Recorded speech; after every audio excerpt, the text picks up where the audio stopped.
नमस्कार किसान भाइयों। आज हम बात करने वाले हैं आलू की फसल के एक ऐसे दुश्मन के बारे में जो अगर आ गया तो आपकी सारी मेहनत पर पानी फेर सकता है। जी हाँ, हम बात करें पछेती झुलसा की।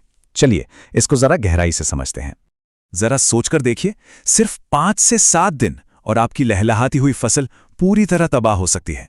ये कोई मजाक नहीं है, ये इस बीमारी की हकीकत है। ये इतनी तेजी से फैलती है कि संभलने का मौका भी नहीं मिलता। इसीलिए इसके बारे में जानना और सही समय पर सही कदम उठाना बहुत ज्यादा जरूरी है।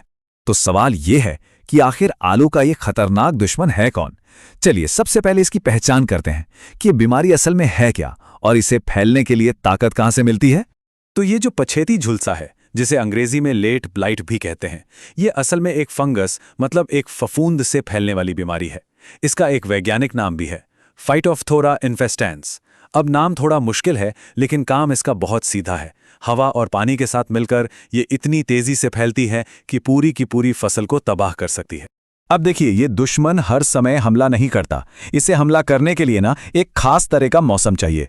जब तापमान 18 से 22 डिग्री सेल्सियस के आसपास हो, हवा में नमी 80 से 90% से भी ज्यादा हो जाए और ऊपर से लगातार बारिश, ओस या बादल छाए रहें, बस समझ जाइए कि खतरे की घंटी बज चुकी है।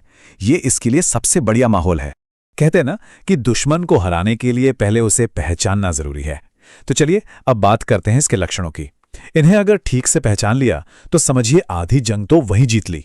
इसका पहला हमला होता है पत्तियों पर। ध्यान से देखिएगा, पत्तियों के किनारों पर आपको पानी में भीगे हुए जैसे भूरे काले धब्बे दिखने लगेंगे। और इसकी एक पक्की पहचान है, सुबह के वक्त अगर पत्ती को पलट कर नीचे की तरफ देखेंगे ना, तो वहां सफेद रुई जैसी फफूंद दिखेगी। बस इसके बाद तो ये पत्तियां काली पड़कर सड़ने लगती हैं और पूरा पौधा ऐसा लगता है जैसे मानो आग से झुलस गया हो।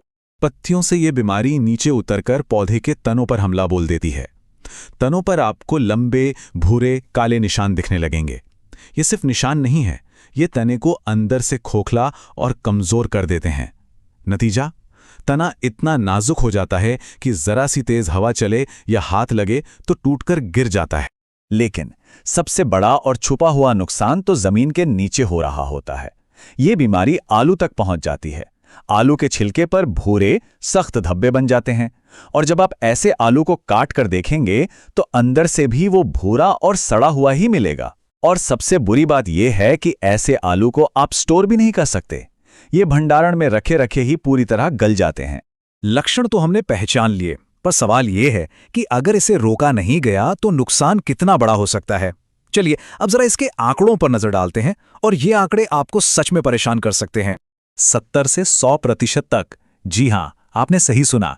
अगर सही समय पर कंट्रोल नहीं किया तो पछेती झुलसा आपकी 70 से लेकर 100% तक की फसल को बर्बाद कर सकता है। इसका सीधा सीधा मतलब है कि पूरी मेहनत, पूरी लागत सब पानी में।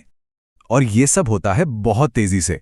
आप देखिए, पहले दिन आपको पत्तियों पर बस कुछ धब्बे दिखेंगे, आप शायद नजरअंदाज कर दें, लेकिन तीसरे दिन तक ये इन्फेक्शन पूरे पौधे पर कब्जा कर चुका होता है और 5 से 7 दिन के अंदर पूरी की पूरी फसल ऐसी लगती है जैसे जल गई हो, मतलब पूरी तरह चौपट। लेकिन ठहरिए, घबराने की जरूरत नहीं है। हर दुश्मन की कोई ना कोई कमजोरी होती है। अगर हम अलर्ट रहें और सही तरीके अपनाएं तो इस बीमारी को भी हराया जा सकता है। तो चलिए अब बात करते हैं इसके बचाव और कंट्रोल के तरीकों पर।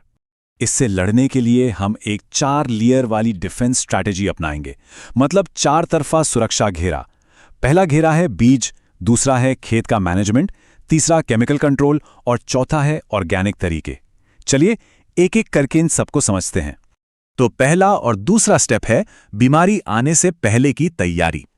सबसे जरूरी है शुरुआत सही हो। हमेशा हेल्दी मतलब रोग मुक्त बीज ही लगाएं। अगर हो सके तो ऐसी किस्में चुनें जिनमें इस बीमारी से लड़ने की ताकत हो। खेत में पानी रुकना नहीं चाहिए तो पानी की निकासी का इंतजाम अच्छा रखें। बहुत पास पास पौधे लगाने से बचें और पानी हमेशा सुबह दें, शाम को कभी नहीं।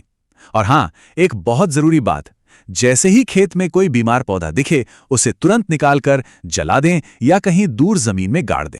अब बात करते हैं केमिकल कंट्रोल की। यहां 2 सिचुएशन बनती हैं। पहली, अगर बीमारी अभी तक आई नहीं है, सिर्फ मौसम बन रहा है, तो बचाव के लिए मैनकोजेब 75 WP को 2 से 2.5 ग्राम प्रति लीटर पानी के हिसाब से मिलाकर हर 7 से 10 दिन में स्प्रे करें। लेकिन अगर बीमारी के लक्षण दिखने शुरू हो गए हैं तो फिर इंतजार नहीं करना है। तब रिडोमिल गोल्ड का 2 ग्राम प्रति लीटर पानी में घोल बनाकर 7-7 दिन के गैप पर 2 से 3 स्प्रे करने होंगे। एक बहुत बहुत जरूरी बात, एक ही दवाई का इस्तेमाल बार बार मत कीजिए। इससे होता क्या है कि फफूंद भी ढीठ हो जाती है, उस पर दवा का असर होना बंद हो जाता है। इसे ही रेजिस्टेंस कहते हैं। तो हमेशा दवाइयों को बदल बदल कर इस्तेमाल करें। जैसे रिडोमिल गोल्ड के अलावा साइमोक्सेनिल प्लस मैनकोजेब कॉम्बिनेशन वाले फंगिसाइड भी आते हैं, उनका भी इस्तेमाल कर सकते हैं। अब जो किसान भाई ऑर्गेनिक खेती करते हैं उनके लिए भी रास्ते हैं। आप ट्राइकोडर्मा को गोबर की खाद के साथ मिला के खेत में डाल सकते हैं। ये बहुत फायदा करता है। नीम पर आधारित जो फंगिसाइड आते हैं उनका भी इस्तेमाल किया जा सकता है।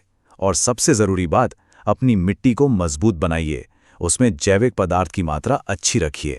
तो ठीक है, हमने बीमारी, उसके लक्षण और इलाज सब समझ लिया। अब आखिर में कुछ ऐसी जरूरी बातें जो हमेशा ध्यान में रखनी है। तो ये 3 बातें, इन्हें बिल्कुल गांठ बांध लीजिए। पहली, मौसम की खबरों पर हमेशा नजर बनाए रखें। दूसरी, जैसे ही लगे कि मौसम इस बीमारी के लायक बन रहा है, बचाव के काम में जुट जाएं, एक पल का भी इंतजार ना करें। और तीसरी बात, रोज अपने खेत का चक्कर लगाएं, अपनी फसल को बहुत ध्यान से देखें। अब मैं आपसे एक आखिरी सवाल पूछता हूं, इन सब में से वो एक सबसे जरूरी चीज क्या है जो पछेती झलस्सा से आपकी फसल को बचा सकती है? और इसका जवाब सिर्फ एक लाइन में है। पहचान में हुई देरी का सीधा मतलब है पक्का नुकसान। आप जितनी जल्दी इस बीमारी को पहचान लेंगे, आपकी फसल के बचने के चांस उतने ही ज्यादा होंगे। तो सतर्क रहिए और अपनी फसल को सुरक्षित रखिए।